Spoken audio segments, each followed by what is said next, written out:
नमस्कार दोस्तों, विद्या शक्ति एजुकेशन के ऑनलाइन प्लेटफॉर्म पर सभी मित्रों का हार्दिक स्वागत और अभिनंदन है।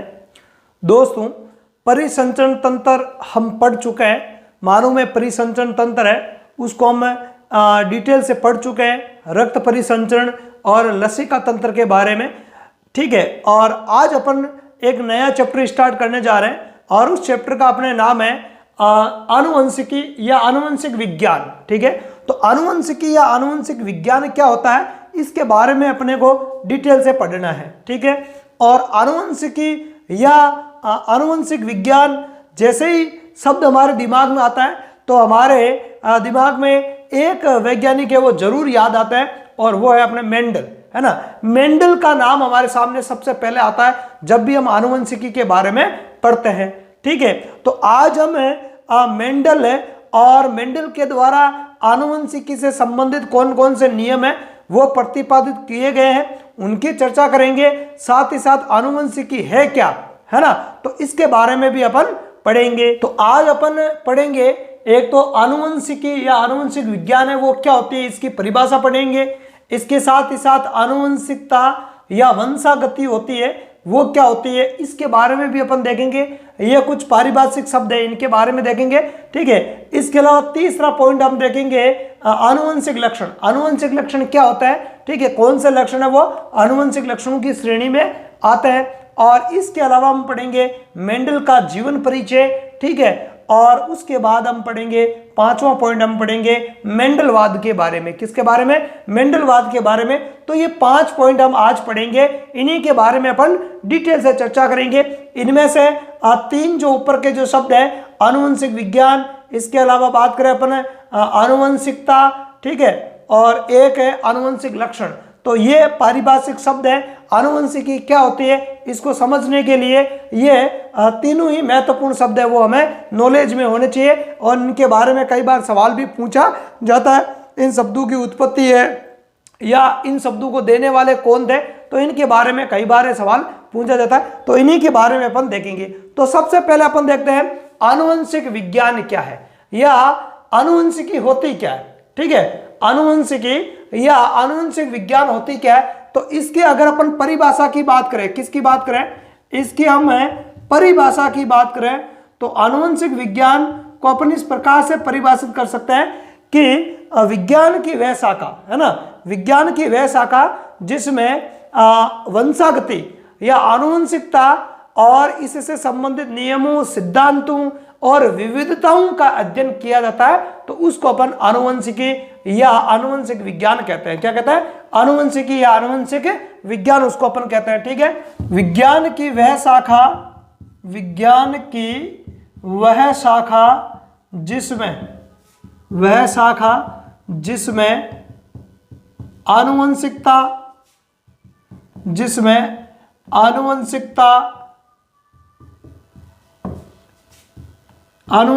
के नियमों,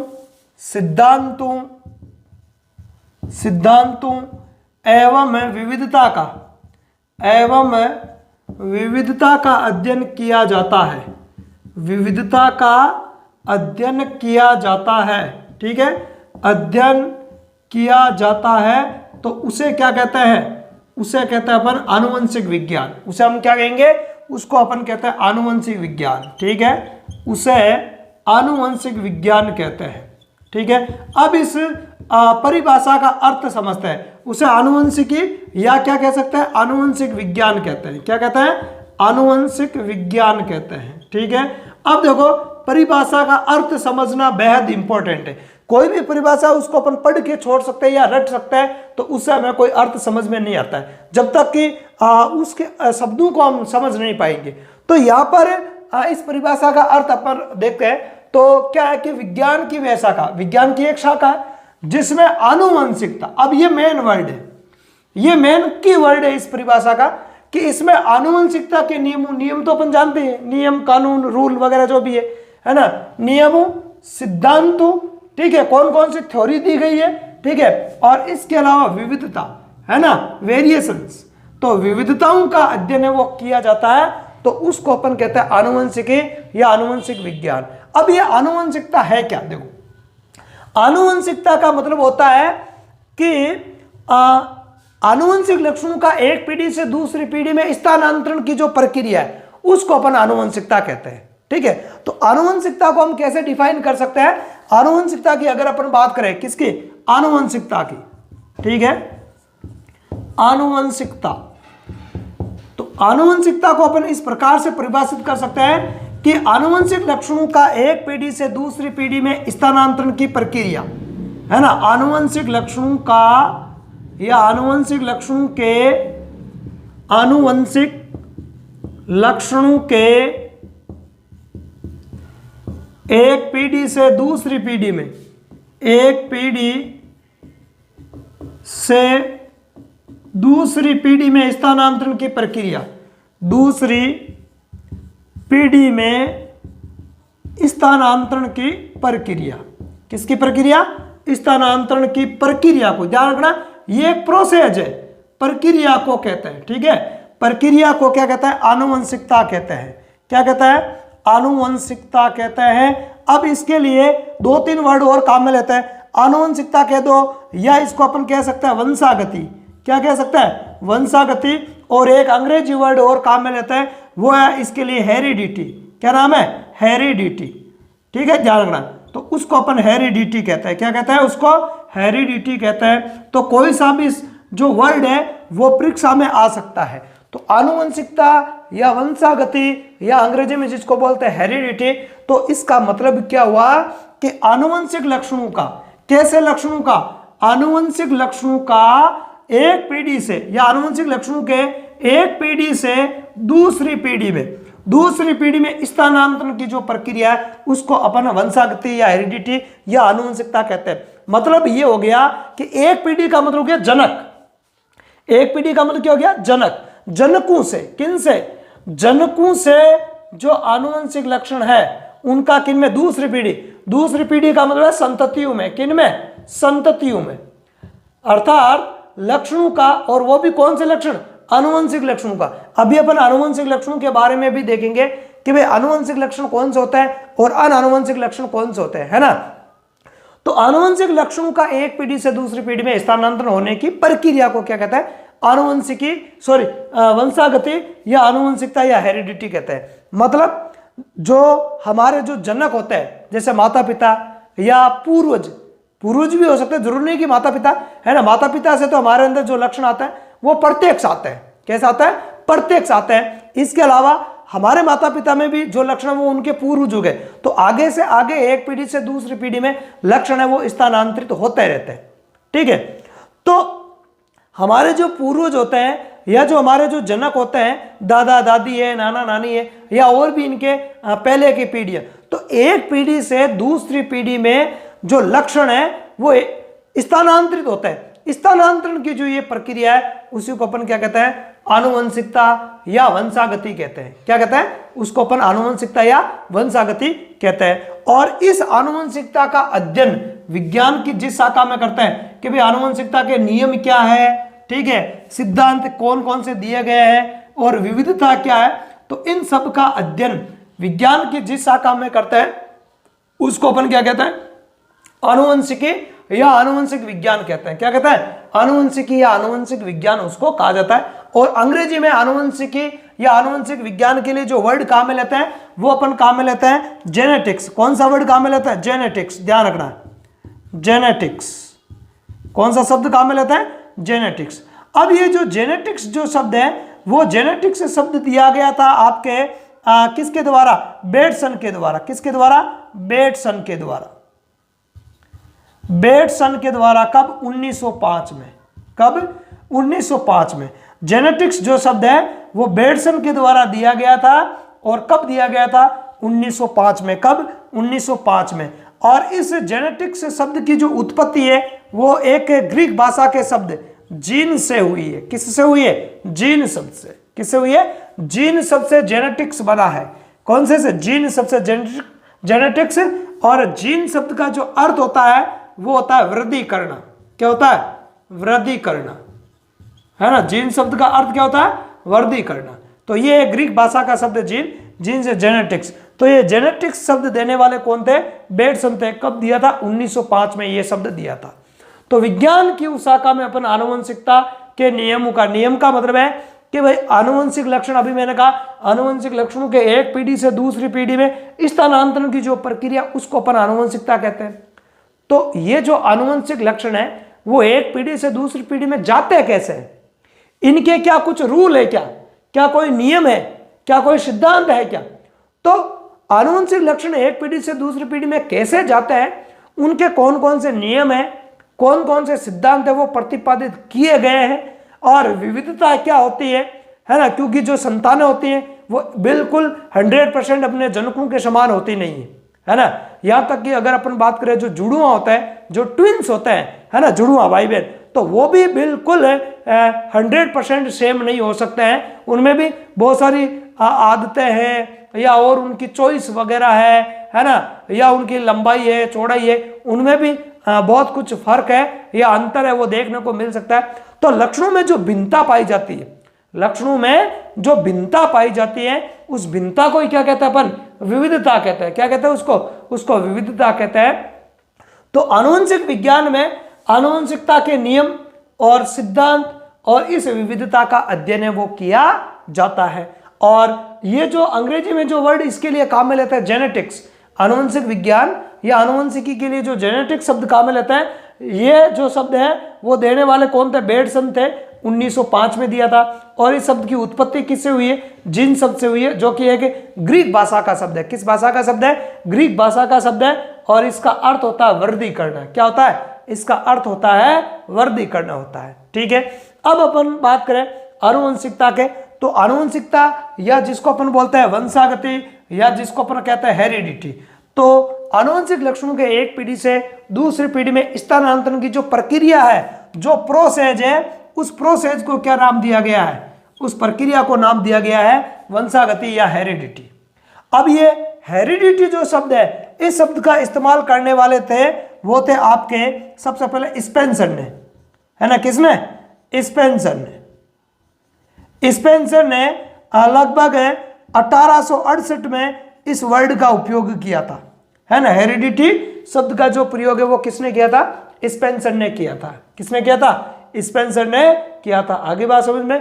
अब अपन देखें तीसरा जो वर्ड है, दो वर्ड हो गए, एक तो जेनेटिक्स हो गया, ठीक है, और एक है हेरिडिटी हो गया, ठीक है। अब तीसरा वर्ड देखते हैं, आनुवंशिक लक्षण है क्या? भाई हम कह रहे हैं आनुवंशिकता की परिभाषा में हम क्या कह रहे हैं? आनुवंशिकता की परिभाषा में कह रहे हैं आनुवंशिक लक्षणों के एक पीढ़ी से दूसरी पीढ़ी में स्थानांतरण की प्रक्रिया को अपन क्या कहते हैं? आनुवंशिकता या वंशागति या हेरिडिटी। अब ये आनुवंशिक लक्षण है कौन कौन से? भाई कौन सा लक्षण आनुवंशिक है और कौन सा लक्षण आनुवंशिक नहीं है, तो उसकी अपन चर्चा कर लेते हैं। तो अपन बात करें आनुवंशिक लक्षण कौन कौन से होते हैं, या किसको अपन आनुवंशिक लक्षण कह सकते हैं, ठीक है।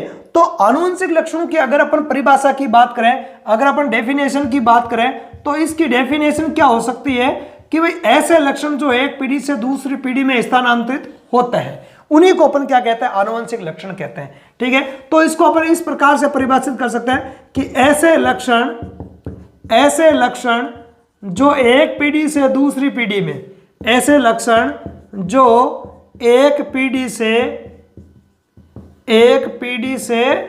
दूसरी पीढ़ी में, किसमें?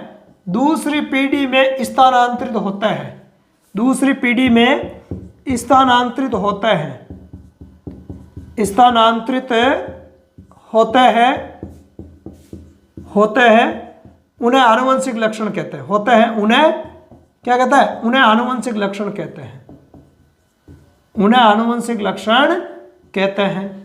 आनुवंशिक लक्षण कहते हैं। अब देखो इसका भी अर्थ अपने को समझना है। आनुवंशिक लक्षण कहते हैं, ठीक है।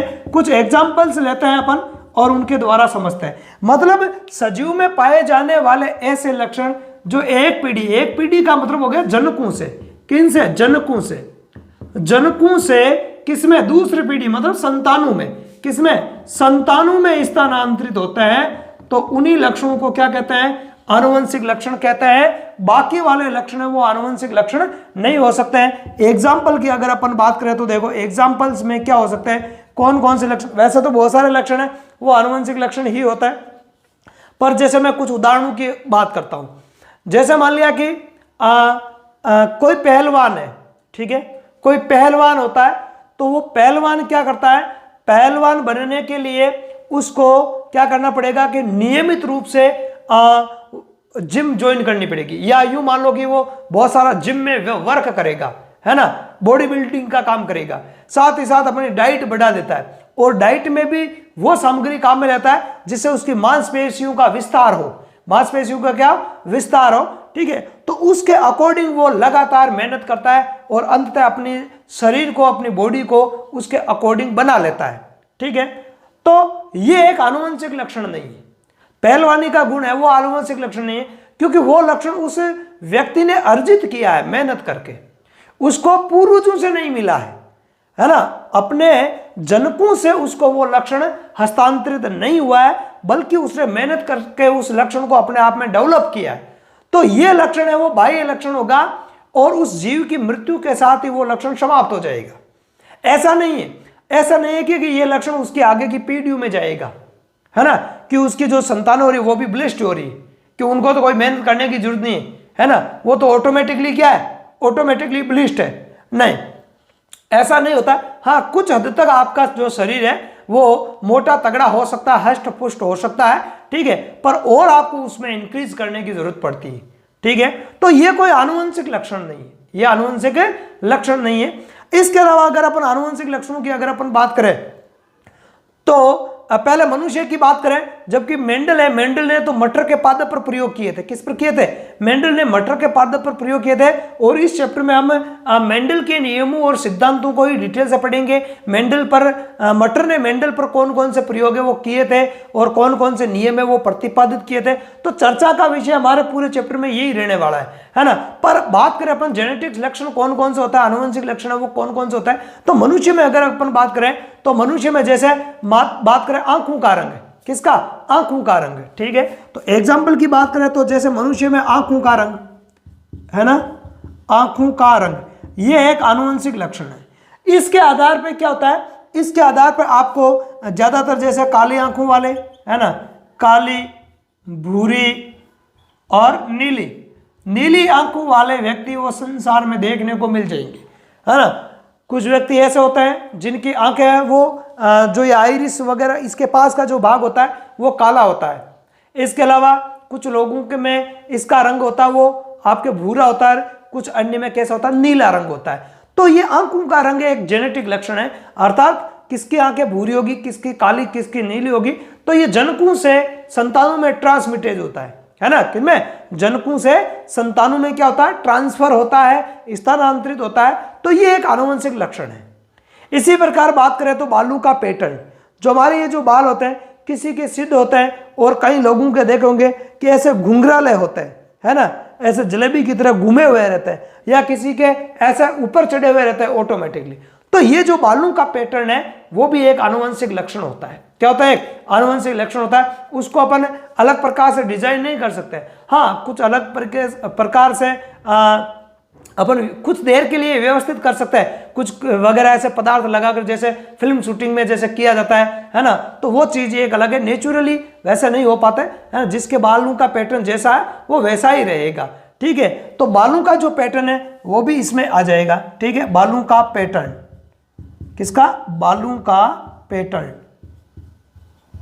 और इसके अलावा अगर अपन बात करें तो जैसे मान लिया कि अपना जो ईयर लोब होता है, ये ईयर लोब देखो, इसको बोलते हैं कर्णपाली या ईयर लोब। तो ये किसी का यहां से जुड़ा हुआ रहता है और किसी का यहाँ खुला है, जैसे यहाँ मेरा खुला है तो किसी का होता है यहाँ से जुड़ा हुआ रहता है ना। तो कर्णपाली, जो कर्णपाली होती है, ईयर लोब होती है, कर्णपाली का जुड़ा होना या न जुड़ा होना, कर्णपाली का जुड़ा होना या न जुड़ा होना, जुड़ा होना या न जुड़ा होना क्या है? वो एक आनुवंशिक लक्षण है।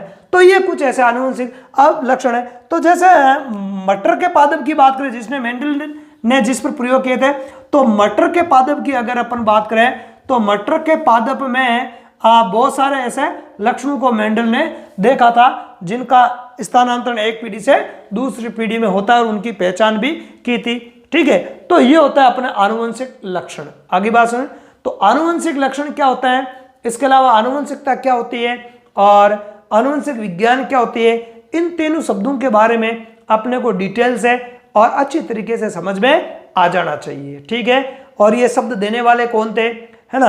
अब अगर आगे बात करें अपन, तो आनुवंशिकी में क्या किया जाता है, आनुवंशिकी विज्ञान की एक नई शाखा है, ज्यादा कोई पुरानी नहीं है, पर ऐसा नहीं कि विज्ञान की शाखा है तो इसके बारे में पहले से नॉलेज नहीं था, नहीं, ऐसा बिल्कुल भी नहीं है, क्योंकि ये एक रुचिकर विषय था। जैसे जैसे सभ्यता और संस्कृति का विकास होता गया, ठीक है, मनुष्य की अपनी खुद की समझ बढ़ती गई, साथ ही साथ मनुष्य ने अपने बारे में सोचना प्रारंभ किया, अपने आप को समझना प्रारंभ किया, तो उसकी रुचि और बढ़ती गई और उसने ये जानने का प्रयास किया था कि हमारे अंदर जो ये लक्षण है वो कहां से आते हैं और कैसे आते हैं। ठीक है, तो हमारी जो प्राचीन सभ्यताओं की बात करें, जैसे भारतीय आर्य सभ्यता है, इसके अलावा यूनान की सभ्यता, यूनानी सभ्यता है, बेबीलोनी सभ्यता है, तो बेबीलोन वासी है, यूनान वासी है, या जो भारतीय आर्य है, तो इनकी इस विषय में गहरी रुचि थी और उनको इतना तो नॉलेज था कि संतानों में जो लक्षण आते हैं वो आते तो जनकों से ही है ना। उनको इस चीज का भली भांति नॉलेज था कि संतानों में जो भी लक्षण आएंगे वो जनकों से आते हैं, और उस लक्षण का वो या इस ज्ञान का वो उपयोग करते थे, किसमें, अपनी जो कृषि फसलें हैं उनको तैयार करने में, किसमें, कृषि फसलें और जो जंतुओं की है ना उन्नत नस्लें तैयार करने में, जंतुओं की उन्नत नस्लें तैयार करने में वो इस ज्ञान का उपयोग करते थे। वो क्या करते थे कि जैसे मान लिया कि एक ही किस्म के दो अलग अलग हष्ट पुष्ट पौधों को लेते, उनके बीच में संकरण वगैरह करवा के नहीं एक किस्म बना लेते, या जंतुओं के बीच में संकरण के द्वारा वो एक अच्छी क्वालिटी का जंतु की नस्ल है वो तैयार कर लेता था। ठीक है, तो ये नॉलेज उनको था, लेकिन उनको ये पता नहीं था कि ये आनुवंशिक लक्षण वो एक पीढ़ी से दूसरी पीढ़ी में स्थानांतरित तो होता कैसे है ना, ये ध्यान रखना है ना। उनको इतना नॉलेज था कि आनुवंशिक लक्षण है वो आते तो जनकों, संतानों में जो भी लक्षण है वो जनकों से ही आते हैं, लेकिन ये आते कैसे हैं, इसका प्रोसेस क्या है, क्या इसके नियम है, इसके बारे में उसको जानकारी नहीं थी और जानकारी जुटाने का उसने प्रयास भी किया था, लेकिन सफलता नहीं मिली, है ना। ये जो सभ्यताएं हैं, इन सभ्यताओं में बेबीलोन है, यूनानी सभ्यताएं हैं, इनके जो दार्शनिक थे, इन दार्शनिकों ने भरसक प्रयास किया था कि ये लक्षण है वो एक पीढ़ी से दूसरी पीढ़ी में किस प्रकार से स्थानांतरित होता है, लेकिन उनको सफलता नहीं मिली थी। फिर उसके बाद में एक मेंडल आए थे। कौन आए थे? मेंडल, जो चर्च के रूप में पादरी थे।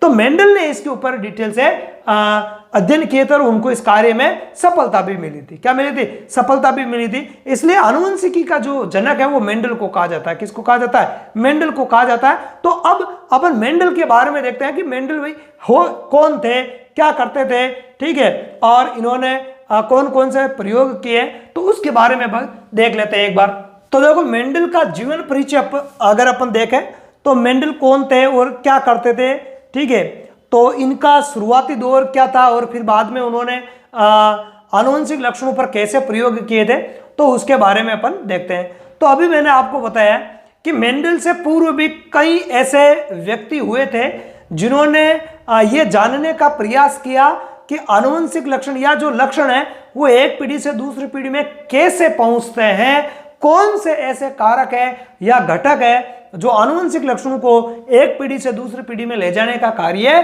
करते हैं। पर इस कार्य में किसी को सफलता नहीं मिली। सफल हुए तो सबसे पहले जो व्यक्ति थे वो मेंडल ही थे। मेंडल को सबसे पहले इस कार्य में सफलता मिली थी। तो इसलिए पहले अपने को मेंडल का जीवन परिचय देखना है, क्योंकि जीवन परिचय से संबंधित कई सारे क्वेश्चन है वो पूछे जाते हैं। कौन कौन से क्वेश्चन पूछा जाता है वो भी अभी अपन देखेंगे, ठीक है, और मेंडल ने किस प्रकार प्रयोग किए थे और मेंडल को सफलता क्यों मिली थी, तो इन सब के बारे में अपन चर्चा कर लेते हैं थोड़ा। तो पहले मेंडल के जीवन परिचय को अगर अपन देखें तो मेंडल का जो जन्म है, इनके जन्म की अगर अपन बात करें, किसकी बात करें? जन्म की। तो मेंडल के जन्म की अगर अपन बात करें तो मेंडल का जन्म हुआ था 22 जुलाई 1822 को। कब हुआ था? 22 जुलाई 1822 को, ठीक है। अब ईस्वी लगा दो, ईस्वी सन, ठीक है। अब बात करें कहाँ हुआ था, ठीक है, कि भाई इनका जन्म कहाँ हुआ था। तो कहाँ की अगर अपन बात करें तो मेंडल का जो जन्म है वो हुआ था ऑस्ट्रिया में। कहाँ हुआ था? ऑस्ट्रिया या ऑस्ट्रिया में, ठीक है। ऑस्ट्रिया देश के हेंजनडॉर्फ प्रांत के, कहाँ? हेंजनडॉर्फ प्रांत के एक गांव था, ठीक है, प्रांत सिलीसियन गांव में, प्रांत के सिलीसियन ग्राम में। किस गांव में? सिलीसियन ग्राम में हुआ था इनका जन्म। कब हुआ था? 22 जुलाई 1822 को। तो ये ध्यान रखना है, ऑस्ट्रिया। कहाँ हुआ था? ऑस्ट्रिया। और उसका प्रांत कौन सा था? हेंजनडॉर्फ। ऑस्ट्रिया देश के हेंजनडॉर्फ प्रांत में। प्रांत कब? 1822 की बात है। तो जैसे अपना देश भी काफी सालों तक, लगभग 200 साल के आसपास वो अंग्रेजों का गुलाम रहा था, ठीक है।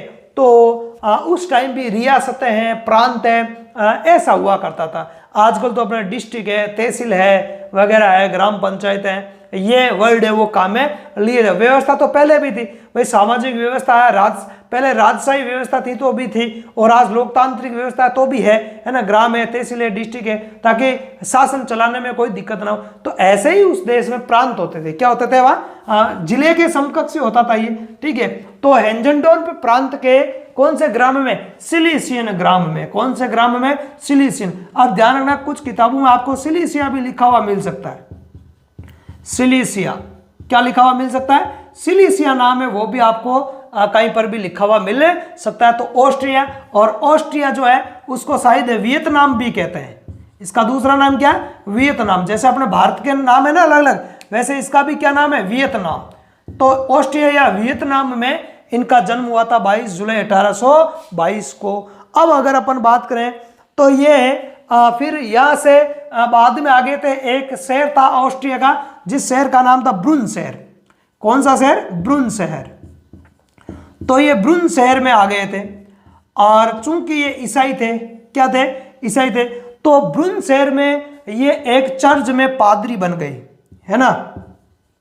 चर्च में क्या बन गए? चर्च में पादरी बन गए थे, ठीक है। पादरी के पद पर थे ये। पादरी क्या होता है? चर्च तो अपन जानते हैं ईसाइयों में होता है, जो भी धार्मिक स्थल है उनका।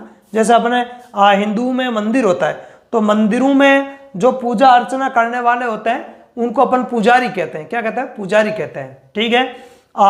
इसी प्रकार है जो मुस्लिम धर्म की अगर अपन बात करें तो मुस्लिम धर्म में जो मौलवी होते हैं, है ना।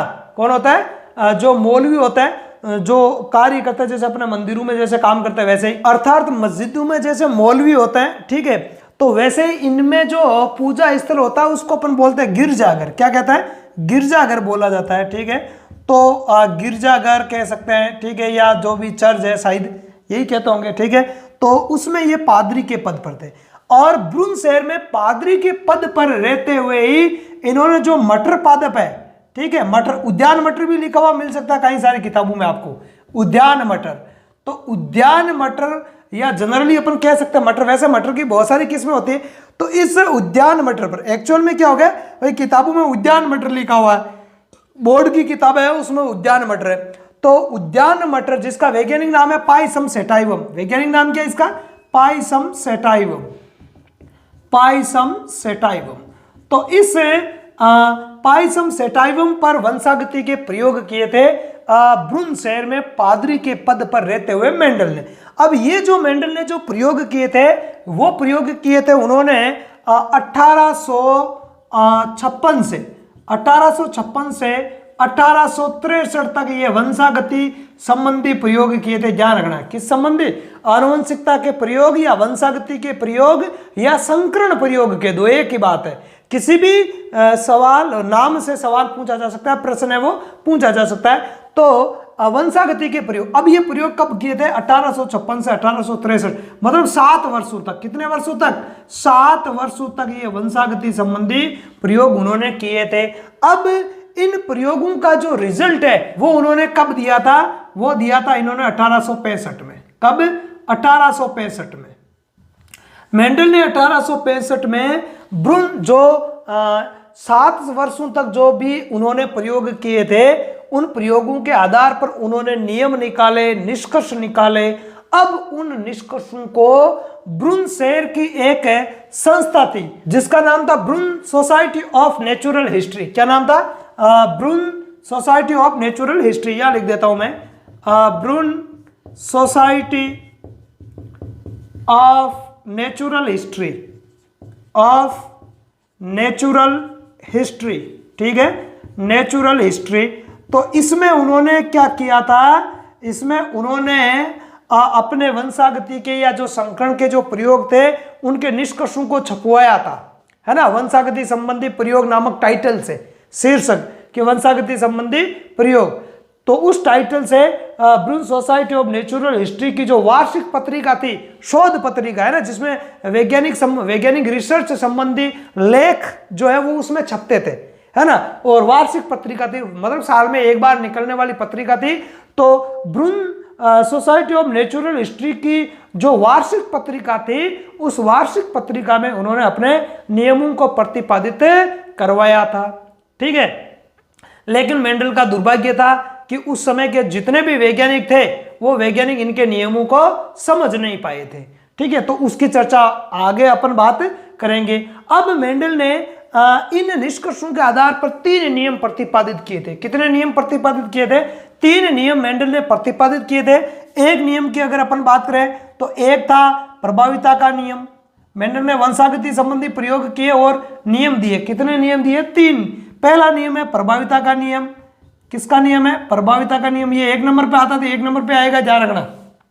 जैसे गति के नियम अपन देखते हैं, है ना। गति का प्रथम नियम क्या होता है, गति का द्वितीय नियम क्या होता है, गति का तृतीय नियम क्या होता है। ऐसे जैसे उष्मा गति की जो थर्मोडायनेमिक्स होती है, तो थर्मोडायनेमिक्स में अपन पढ़ते हैं कि उष्मा गतिकी का प्रथम नियम है, उष्मा गतिकी का द्वितीय नियम है, तो वो नियम फिक्स है। ऐसे ही यहाँ पे पहला नियम प्रभाविता का नियम है, तो पहला नियम प्रभाविता का नियम ही रहेगा, चेंजिंग नहीं कर सकते हैं यहाँ। दूसरा आपके पृथक्करण का नियम। किसका नियम? पृथक्करण का नियम। पृथक्करण का नियम। तो इस नियम को अपन विसंयोजन का नियम भी कहते हैं। क्या कहता है? विसंयोजन का नियम भी कहते हैं। और तीसरा नियम है स्वतंत्र अपव्यूहन का नियम। किसका नियम? स्वतंत्र अपव्यूहन का नियम। किसका नियम? स्वतंत्र अपव्यूहन का नियम। तो ये 3 नियम मेंडल ने प्रतिपादित किए थे, तो इनके बारे में ध्यान रखना है। अभी एक बार इनके नोट्स देखेंगे तो नोट्स में इनको मैं व्यवस्थित करके लिख दूंगा। तो ये मेंडल के द्वारा दिए गए 3 नियम थे। इनके बारे में कई बार पूछा जाता है। और मेंडल के जो संकरण प्रयोग है उनको भी अपन देखेंगे। एकल संकर संकरण प्रयोग, द्विसंकर संकरण प्रयोग, इनके बारे में भी अपन चर्चा करेंगे। तो ये था आपके मेंडल का जीवन परिचय।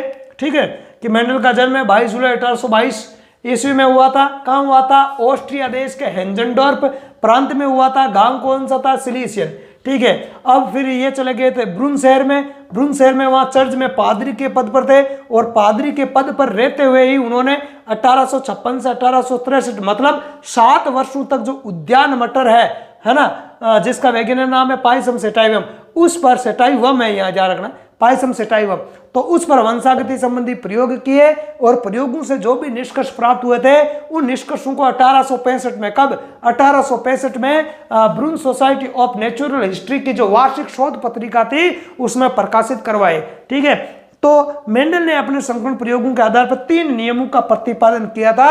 इन तीनों नियमों को मेंडलवाद के नाम से भी जाना जाता है। किसके नाम से? मेंडलवाद के नाम से भी इन तीनों नियमों को जाना जाता है। तो अब एक बार हम इन सारी चीजों को व्यवस्थित करके एक बार नोट्स के रूप में देख लेते हैं। ठीक है, कि मैंने किस प्रकार से पढ़ा है, मैं उसी हिसाब से नोट्स आपको अवेलेबल करवा रहा हूं, क्योंकि अलग अलग किताबों में आपको इतनी व्यवस्थित प्रकार से जानकारियां नहीं मिलेगी, किसी भी कंडीशन में नहीं मिलेगी आपको, है ना। ध्यान रखना, माध्यमिक शिक्षा या एनसीईआरटी की जो किताब है उसमें भी आपको इस प्रकार से व्यवस्थित जानकारी नहीं मिलेगी। तो मैं इसके आपके लिए एक बार नोट्स अवेलेबल करवा देता हूं। ठीक है, पीडीएफ नहीं करवा सकता हूं, मैं बोर्ड पे लिखवाता हूं। ठीक है, मेरी अभी तक इतनी ही व्यवस्थाएं हैं। ठीक है, तो उस व्यवस्था के अकॉर्डिंग मैं आपको नोट्स अवेलेबल करवा रहा हूं।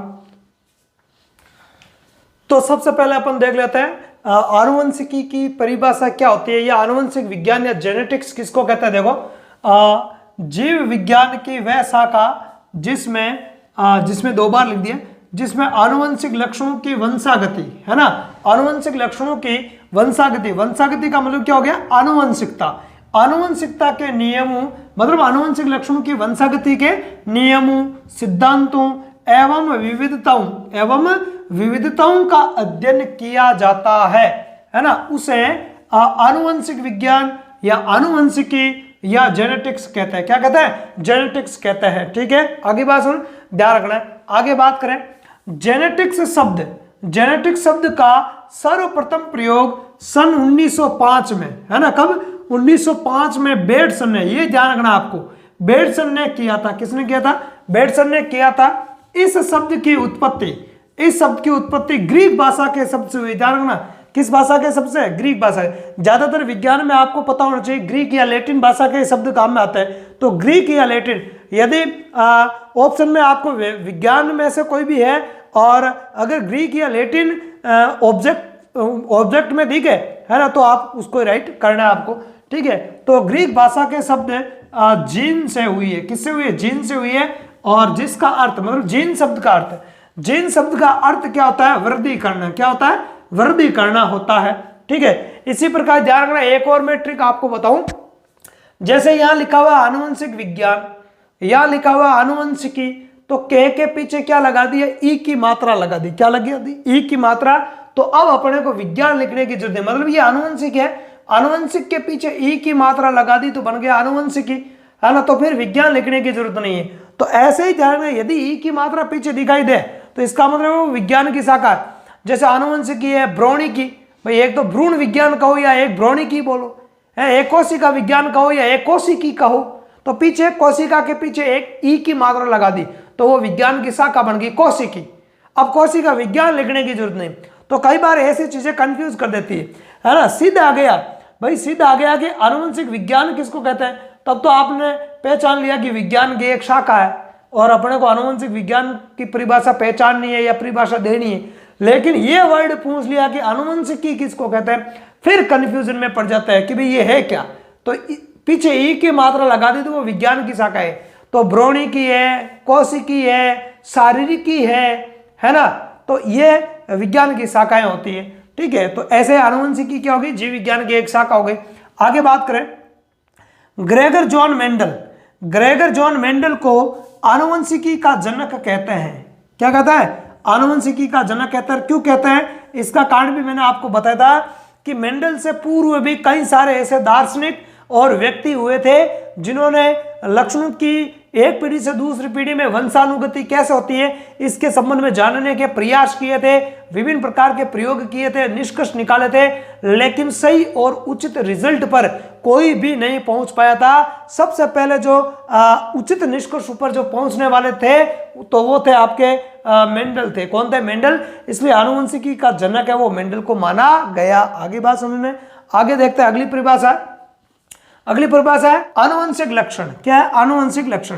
तो आनुवंशिक लक्षण क्या होता है, ऐसे लक्षण जो एक पीढ़ी मतलब जनकों से, एक पीढ़ी से दूसरी पीढ़ी मतलब संतानों में हस्तांतरित होता है। किसमें होता है, संतानों में हस्तांतरित होता है, आनुवंशिक लक्षण कहलाता है। क्या कहलाता है, आनुवंशिक लक्षण कहलाता है। एग्जाम्पल की बात करें तो पादपों में लंबाई, जैसे मेंडल ने किए थे मटर के पौधे पर, एक लंबे पौधे का संकरण एक बोने पौधे के साथ में करवाया तो F1 पीढ़ी में सारे के सारे लंबे ही पौधे प्राप्त हुए थे, एक भी बोना पौधा प्राप्त नहीं हुआ था। तो ऐसे लक्षण है जो अपन आगे चर्चा करेंगे। इसके अलावा मनुष्य में आंखों का रंग, अभी मैंने बताया आपको है ना, आंखों का रंग काली, भूरी, नीली। इसके अलावा बालों का पैटर्न है ना, किसका, बालों का पैटर्न। घुंघराले है ना, घुंघराले है, सीधे है, कैसे बाल होते हैं। ठीक है, और इसके अलावा और भी होता है कर्णपाली का जुड़ा हुआ होना या न जुड़ा हुआ होना। कर्णपाली, जो कर्णपाली होती है उसका जुड़ा हुआ होना या न जुड़ा हुआ होना, तो वो भी एक क्या हो गया, आनुवंशिक लक्षण में ही आ जाएगा। कर्णपाली का जुड़ा हुआ होना या जुड़ा हुआ न होना, तो ये कुछ आनुवंशिक लक्षणों के उदाहरण है। आगे देखें अपन आनुवंशिकता या वंशागति या हेरिडिटी क्या होती है। देखो, आनुवंशिक लक्षणों के एक पीढ़ी से दूसरी पीढ़ी में स्थानांतरण की जो प्रक्रिया है, ध्यान रखना, किसको, प्रोसेस को, प्रक्रिया को ही क्या कहते हैं, आनुवंशिकता या वंशागति या हेरिडिटी कहते हैं। ठीक है, तीनों नाम इसी के हैं। आगे बात करें, वंशागति आनुवंशिकी का आधार है। ध्यान रखना, वंशागति है वो आनुवंशिकी का क्या होती है, आधार होती है। ये जो क्वेश्चन है वो पूछा गया क्वेश्चन है इससे संबंधित, है ना। यहां से ये क्वेश्चन है वो पूछा गया कि आनुवंशिकी का आधार होती है तो वंशागति। आगे देखो, हेरिडिटी। हेरिडिटी शब्द का प्रतिपादन सन 1863 में, ध्यान रखना कब किया था, 1863 में, 1868 में नहीं किया था। अभी मैंने पहले 1868 बता दिया था, वो गलत था। 1863 में किया था। कब, किसने, स्पेंसर ने। किसने, स्पेंसर ने किया था। इस शब्द का गठन है वो प्रतिपादन है।